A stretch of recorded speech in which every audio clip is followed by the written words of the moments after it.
¿Las casualidades existen? Sincronicidad, ¿qué es?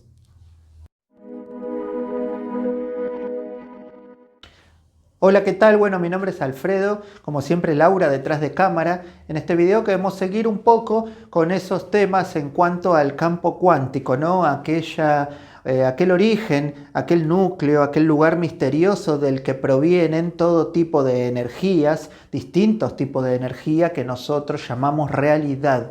Así que vamos a explorar un pedacito más de esto que fue estudiado por tantos, uno de los cuales, por ejemplo, fue Carl Jung. Así que hablemos un poco de él. Primero, para empezar, Carl Jung, psicólogo, psiquiatra de Suiza, era amigo de Freud, ¿no? Freud era de Austria, neurólogo conocido por el psicoanálisis como padre del psicoanálisis. Pero ¿cómo empezó toda esta historia del psicoanálisis? Bueno, primero vamos a hablar que estos dos eran amigos. Ellos mantenían correspondencia a través de cartas. Ellos ya estaban explicando, ya estaban vislumbrando lo que vendría a ser la teoría del psicoanálisis más adelante. Ambos aportaron al psicoanálisis, cada uno desde su perspectiva. A través de estas cartas se puede comprobar que estaban hablando de lo mismo, que estaban dando las primeras luces hacia lo que sería el psicoanálisis. Entonces, ¿por qué conocemos a Sigmund Freud como el padre del psicoanálisis y no a Carl Jung? Bueno, acá es donde ambos, a través de las cartas, hablaban del psicoanálisis, ¿no? Mantenían esta correspondencia a través del psicoanálisis. Hoy lo sabemos porque de estas cartas hoy nos llega el libro llamado Correspondencias, que justamente es la correspondencia que mantenían estos dos amigos a través de cartas, contándose cuáles eran las últimas ideas que habían tenido al respecto, ¿no? Sin embargo, Sigmund Freud siempre continuó con este tema, con el psicoanálisis, ¿no? Continuó investigando, continuó profundizando hasta que aproximadamente en 1896 define el psicoanálisis y toda su teoría, comenzando esto a ser aceptado y a ser conocido como el padre del psicoanálisis. ¿Qué camino es el que tomó Carl Jung? Bueno, por otro lado, entonces Carl Jung en 1950 publica su libro llamado Sincronicidad, en donde explica, ¿no?, estas casualidades, si realmente son casualidades o existe una causalidad que las provoque.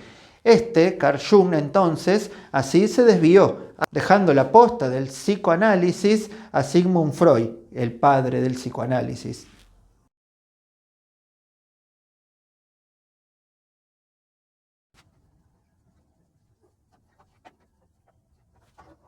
Así tenemos entonces que Carl Jung, en un momento de su vida totalmente dedicado a la psiquiatría, al psicoanálisis, empieza a darse cuenta, empieza a entender patrones que se empezaban a dar, situaciones que se empezaban a dar en su vida que eran de demasiada casualidad, ¿no? Y empieza a hacerse esta pregunta entonces, ¿son casualidades o causalidades? ¿Existen en estos eventos alguna causa que así lo genere? ¿Existen en estos eventos casuales supuestamente, pero que empiezan a estar encadenados, que empiezan a repetirse una y otra vez?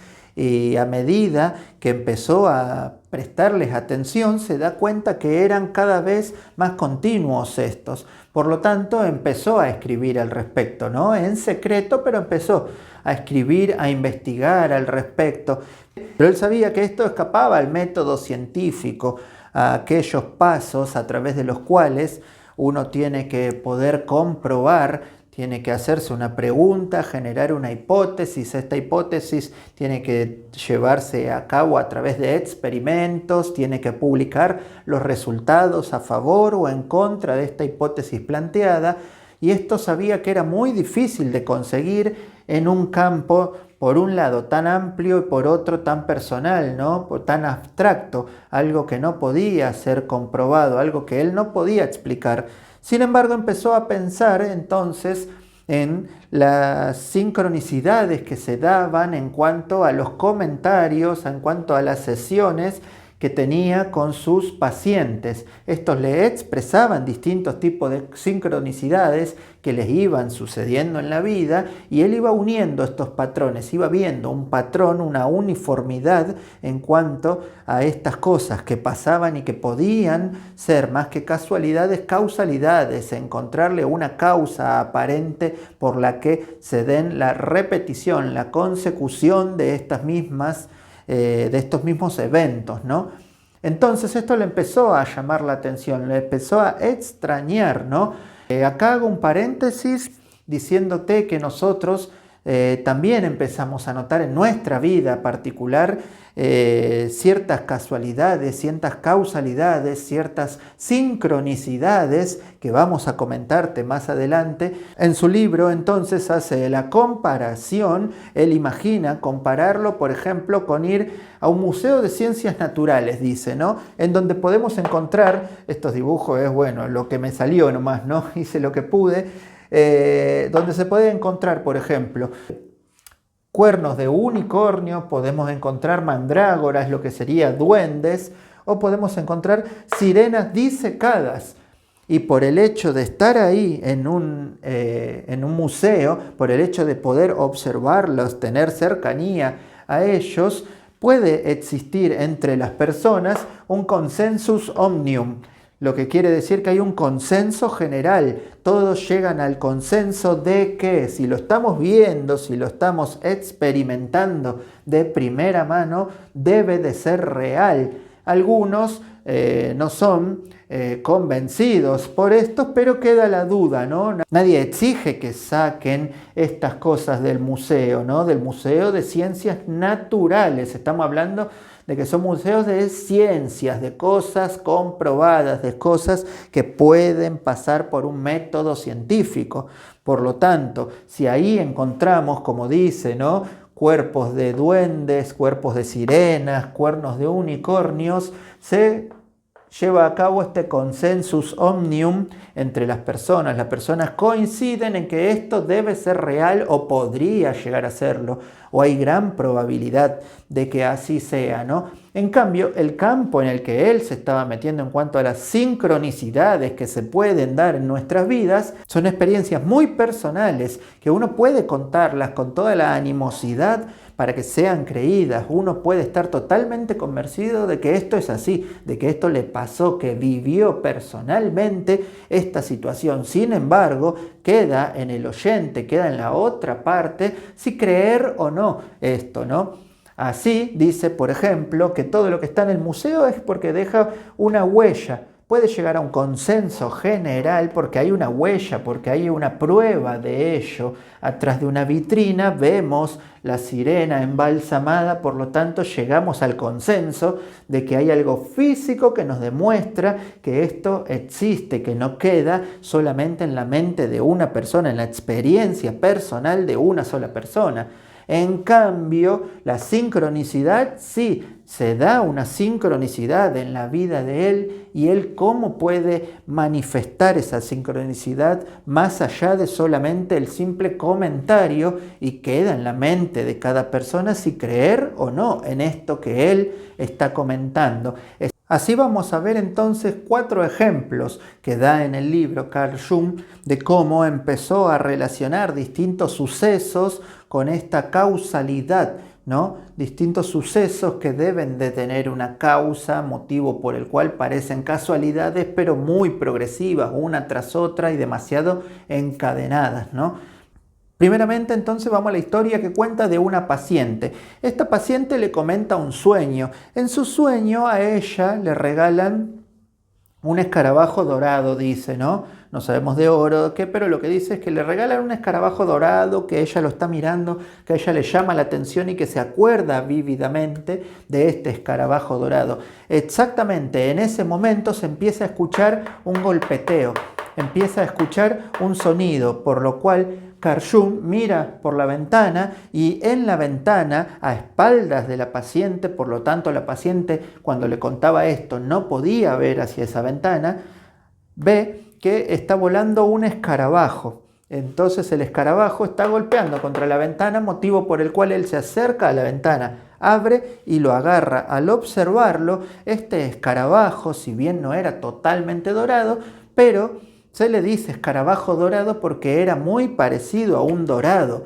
Investigando después qué tipo de escarabajo era un escarabajo que no solía habitar en las ciudades como en la que él se encontraba, no solía habitar en esas zonas circundantes, por lo tanto tuvo que haber llevado un largo viaje para llegar a esta ventana y no solía contener ese comportamiento, no son de volar demasiado estos escarabajos. ¿Por qué este estaba volando? ¿Por qué este justamente golpeaba la ventana de Carl Jung? ¿Por qué justamente era dorado en el momento en que estaba escuchando de la paciente un sueño en donde había un escarabajo dorado en su mano, ¿no? Ahora pasemos a otro ejemplo que da Carl Jung, por ejemplo. El 1 de abril de 1949 dice que está con una paciente que le comenta que soñó con peces, ¿no? Que soñó con muchos peces, tratando de encontrar un significado a esto. Sin embargo, también reacciona que ese día, al mediodía, había comido pescado. No sé de qué manera, pero habrían preparado pescado, había comido pescado. Se dirige a su trabajo, atiende a esta persona que le hablaba de peces.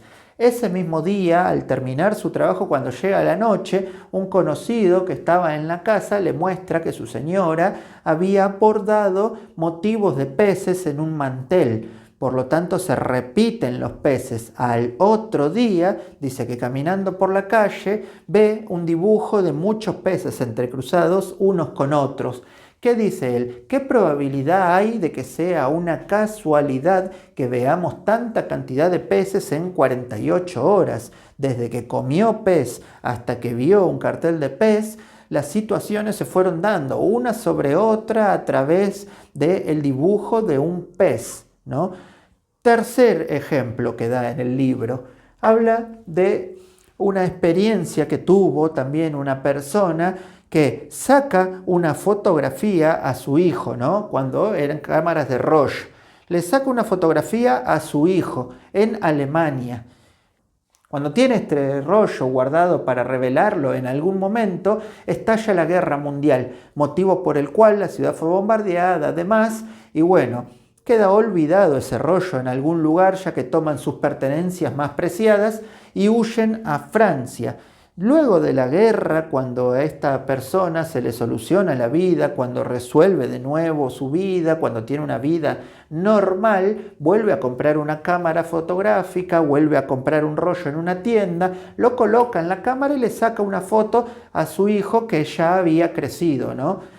Cuando van a revelar esta fotografía, la fotografía se encuentra sobreexpuesta, como que la fotografía ya tenía una foto y esta foto sale por sobre esa foto. Cuando se empiezan a examinar se dan cuenta que aquella primer fotografía que le había sacado en su país de origen, en Alemania, a su hijo cuando era bebé, es la misma fotografía que aparece sobreexpuesta sobre la fotografía que ahora, años después, en Francia, le sacó al mismo hijo ya crecido. En la imagen estaban las dos imágenes superpuestas, el bebé y el hijo ya crecido, ¿no?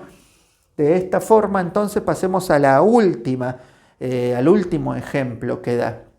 En este último ejemplo cuenta también la historia de un experimento que se llevó a cabo, un experimento psicológico, ¿no? Que él empezaba a dilucidar esto de la sincronicidad, si podía ser o no. Entonces dice que se ponen a unas personas a adivinar cartas, ¿no? Se agarra un mazo, al azar le van dando cartas y esta persona tiene que adivinar qué carta va a salir. La dan vuelta y ven si adivinó o no. Bueno, esto se va sucediendo y van viendo qué resultados tiene, ¿no? La persona. ¿Qué hacen después? La alejan un poco a esta persona, ¿no? La alejan unos metros y siguen haciendo que adivine qué carta en algún lado están dando vueltas, cuál va a ser la próxima, cuál va a ser la próxima y anotan los resultados, ¿no? Bueno, y esto arroja un porcentaje de resultado, ¿no? Un porcentaje afirmativo de haber adivinado la carta. Sin embargo, después lo que se hace es alejar aún más, alejar mucho al sujeto para ver si éste seguía adivinando las cartas, ¿no? Empezó entonces a pasar carta tras carta y a lo lejos le preguntaban qué carta estaría saliendo. Y esta persona adivinaba en igual porcentaje, ¿no? Este porcentaje no aumentó ni disminuyó. Después se hacía lo mismo, pero dejando pasar un tiempo. Se daba vuelta una carta, pero no solo a la distancia, sino al tiempo. Dentro de unas horas se le preguntaba al sujeto qué carta habrá salido horas atrás. Y se comparaban los resultados, ¿no? Siendo esto nada significativo, seguían dando los mismos resultados, ¿no? El porcentaje se mantenía más o menos en el mismo lugar. Ahora, lo mismo se lleva a cabo, pero repitiendo por varias horas esta prueba, ¿no? Al sujeto se le sigue preguntando qué carta va a salir, cuál será la próxima. Y este, de igual manera, entonces va tratando de adivinar cuál será la próxima carta. Pero esto lo hacen por un tiempo prolongado, ¿no? Por lo tanto, empiezan a aburrir, empiezan a cansar al sujeto de prueba. Y este, cuando se encuentra cansado, agotado, empieza a perder el interés. Es como que empieza ya con desgano a decir qué carta le parece que podrá llegar a salir. En este momento es donde ven que esa falta de ganas hace que disminuyan las probabilidades de elegir la carta, de adivinar la carta que va a salir. Por lo tanto, se dieron cuenta que alejándolo tanto en tiempo como en distancia, daba los mismos resultados, pero cuando hicieron que esta persona esté cansada, cuando su mente ya estaba aburrida de repetir este ejercicio, era donde cambiaban los resultados, donde empezaba a bajar la probabilidad de que adivine cuál carta era la próxima. Así vemos entonces que Carl Jung llega a la conclusión, ¿no?, de que la sincronicidad puede ser la relatividad del espacio-tiempo condicionado por la mente. ¿Por qué condicionado por la mente? El espacio y el tiempo, como dijo Einstein, son relativos, depende del punto de vista del observador. El observador somos nosotros, que poseemos la mente. Esta mente puede pensar en sucesos que pueden ser modificados por el simple hecho de que estemos pensando en ellos, ¿no?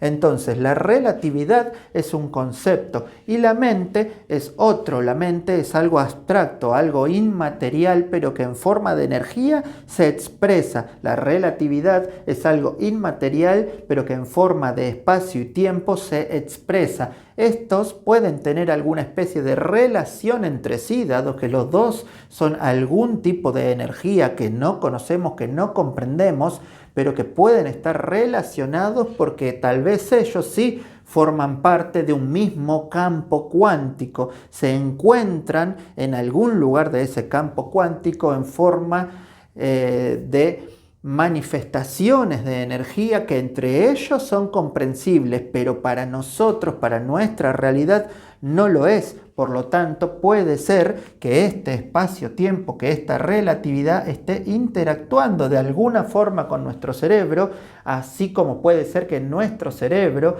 emite un tipo de energía que puede estar interactuando con la relatividad. Por lo tanto, termina concluyendo, podemos llegar a deducir del libro de sincronicidad de Carl Jung, que la sincronicidad podría ser un nexo de sucesos que entre ellos están conectados, ya sea de uno o varios sucesos que se den. Estos pueden estar lejos de nuestra vista, pueden estar lejos de nuestros sentidos. Podemos no percibir estos sucesos que se dan, ¿no? Ya sea en kilómetros o en tiempo, ya sea en distancia o en tiempo, tal como la relatividad, ¿no? En cuanto a distancia, podemos hablar, por ejemplo, de cómo querían hacer adivinar las cartas a un sujeto que lo alejaban cada vez más, a ver si modificaba la calidad que tenía para adivinar o no estas cartas, estos resultados. Entonces podemos estar hablando de que nuestra mente podría estar percibiendo, ¿no?, energías que estén ya sea a la distancia o cerca nuestro, pero que nosotros no podamos percibir a través de nuestra vida, de nuestro tacto, de nuestros oídos, que no sean los 5 sentidos los que perciben estos sucesos que pueden pasar a distancia o no, o pueden estar pasando acá al lado nuestro, sí que nosotros con nuestros sentidos los percibamos, pero también en el tiempo, y acá me parece que está la clave, ¿no?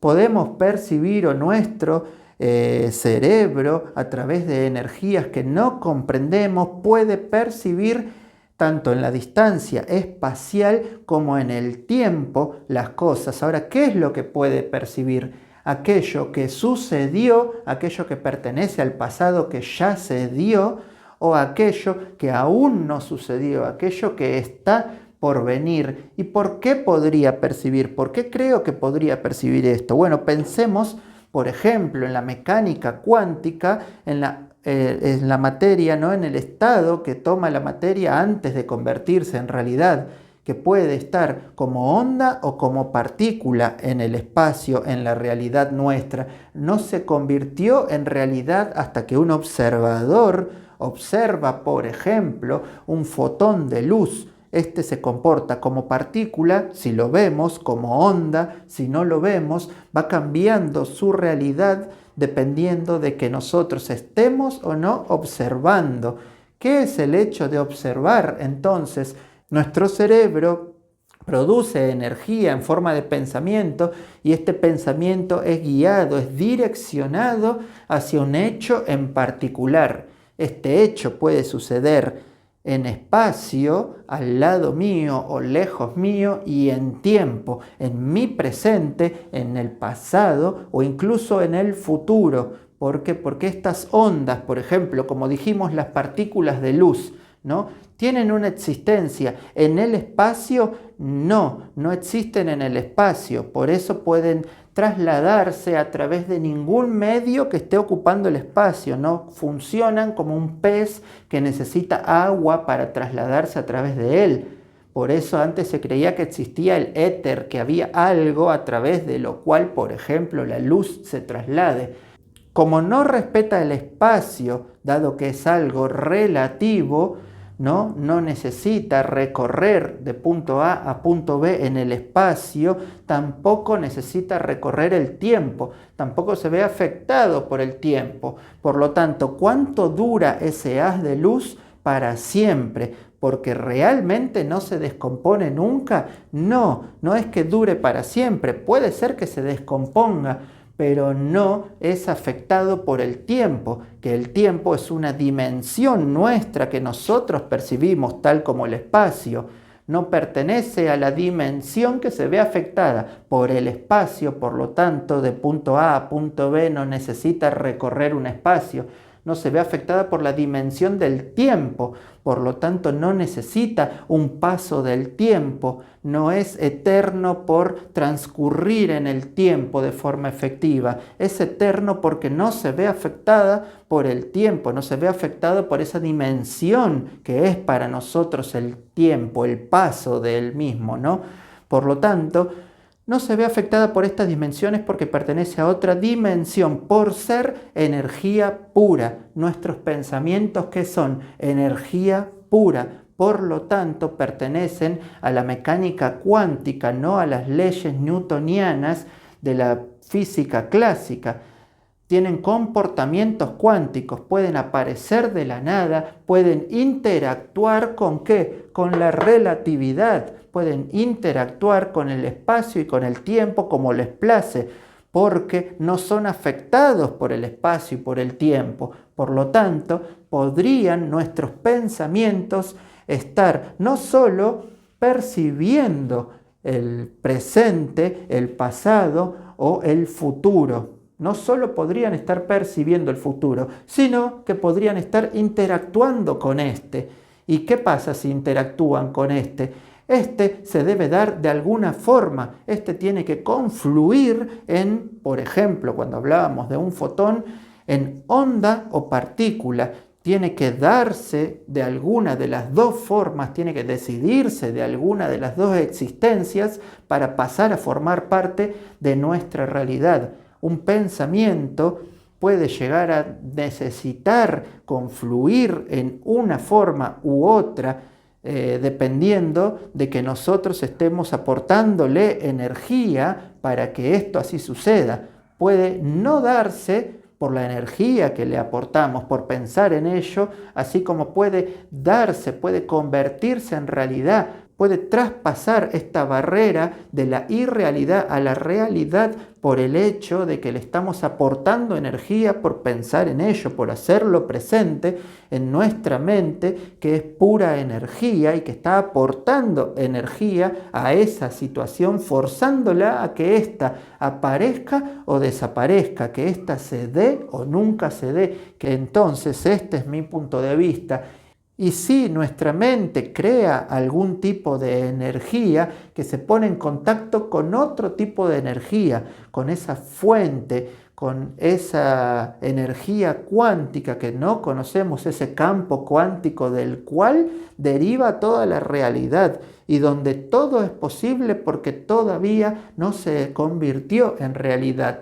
Entonces nuestros pensamientos toman contacto con ese campo cuántico en el que primero se da un entretejido de nuestros sentimientos y de las posibilidades de que se concreten. Después de esto empiezan a surgir de este campo esas casualidades que van haciendo paso a paso un camino al cual si comenzamos a seguirnos empieza solo a guiar hacia la consecución de aquello que queríamos, aquello que soñábamos, pero que tuvimos que primero expresar ese deseo por aquello y mantenerlo en nuestra mente, alimentarlo con más energía. ¿Para qué? Para que se dé de una forma u de otra, que algo decida si esto vale la pena según el aporte de energía que nuestra mente le dé, si vale la pena dejarse de lado o si vale la pena surgir como una nueva realidad. Cuando surge como una nueva realidad, ni el tiempo ni la distancia son valores que tenga en cuenta para darse. De una forma u de otra va a llegar. Por lo tanto, te animamos a esto, ¿no?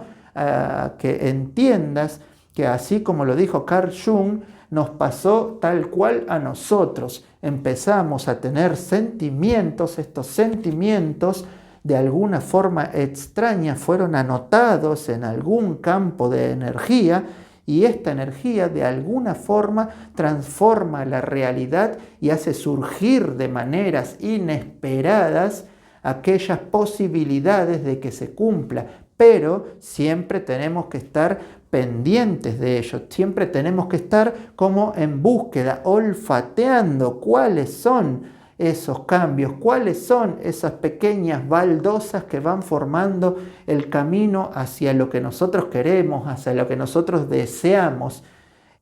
Esa especie de fuente de energía que todo lo puede, nos va a llegar siempre y cuando se den, ¿no?, estas dos cosas, que nuestra mente esté expresando lo que quiere y que nuestra mente pueda reconocer esas situaciones que se te están brindando porque son respuesta de aquello que deseabas. A estas sincronicidades que tan bien describió Carl Jung. Así que gracias por el momento, te pido que te suscribas, que comentes, que nos des like, y nos encantaría saber experiencias personales para ver si podemos continuar retroalimentando estos temas. Así que bueno, por el momento simplemente te damos las gracias y hasta el próximo video.